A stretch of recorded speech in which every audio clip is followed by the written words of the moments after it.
Hey friends, welcome to Liz Patton Fitness. I'm Liz Patton and it's my passion and purpose to work with women and help them become all that God has created them to be in body, mind, and spirit. And today I want to talk about something that's totally different than what I typically come on Facebook Live to talk about. I mean, normally I'm about health or wellness. And today I just want to talk about, I guess maybe more our emotional and spiritual health. And it actually came to me as I was working out this morning, and this is totally random, but I was watching this workout video, and I wasn't just watching it. I mean, I was doing it at the same time too. But anyway, at the front, the instructors of the video were facing me, but then there was a group of people that were working out in the same room with the trainers, and they were facing the trainers. So I could only see their backs. And there were two women at the front. And again, it was just the backs of them that I could see. And I could picture this entire thing going down. So it was a break. We had just finished one of the workouts and everybody was getting water. And these two women came together and I could see the one as if she were asking the other one, like, you know, is my mascara smeared? Or like she was asking her a question about something, right?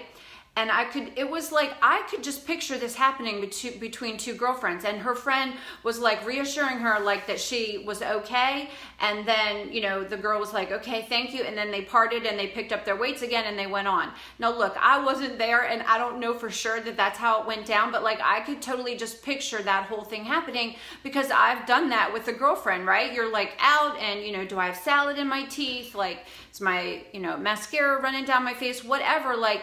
And it made me think about that famous quote, and I'm sure you've seen it too. It was, be the kind of girl who fixes your sister's crown without telling the rest of the world that it was crooked in the first place.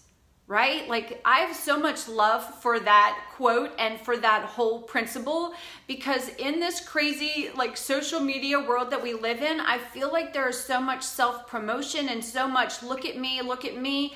And what God has created us for is not for us to do life alone, but for us to encourage each other, to love Him and to love each other and help more people learn to know Him and love Him. And so when we fix our sisters' crowns without telling the rest of the world that they were crooked in the first place, that's what it's all about, y'all. And I just am so passionate about that. I just feel like there is so much room in God's kingdom for all of us to be here. And so it made me think of a scripture verse, actually a passage in scripture that I've recently read in going through the Old Testament in 1 Samuel. And I'm sure you're familiar with the very famous friendship between Jonathan and David. Jonathan was Saul's son. He should have been next in line to become king, but then David comes on the scene.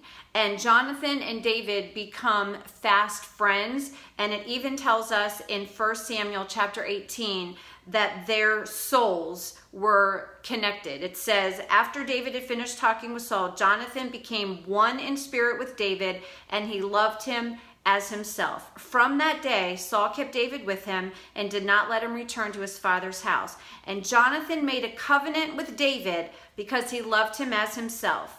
Jonathan took off the robe he was wearing and gave it to David. Right? Jonathan could have kept the robe for himself and eventually become king. He took it off, he gave it to David, along with his tunic and even his sword, his bow, and his belt. Wherever Saul sent him to go, whatever he sent him to do, David did it so successfully that Saul gave him a high rank in the army. I love that so much. That is the kind of sister that I want to be. That is the kind of friend that I want to be. That I would serve my sister and encourage her and empower her to be successful, even if that means that she gets the recognition and not me. Even if that means that she gets the next position and not me. Because there is abundance in this world that we live in. Like, there's room for everybody. And just because she's successful doesn't mean that you're not, right? And so I hope that encourages you today. I hope that will just make you want to go out and, you know, reach out to a friend and encourage her and lift her up and straighten her crown for her and we're better together, and we're meant to journey and do life together. So I'm grateful for you. I'm super thankful that I get to share in this community with you, and I thank you for being with me today. Have a great day, friends.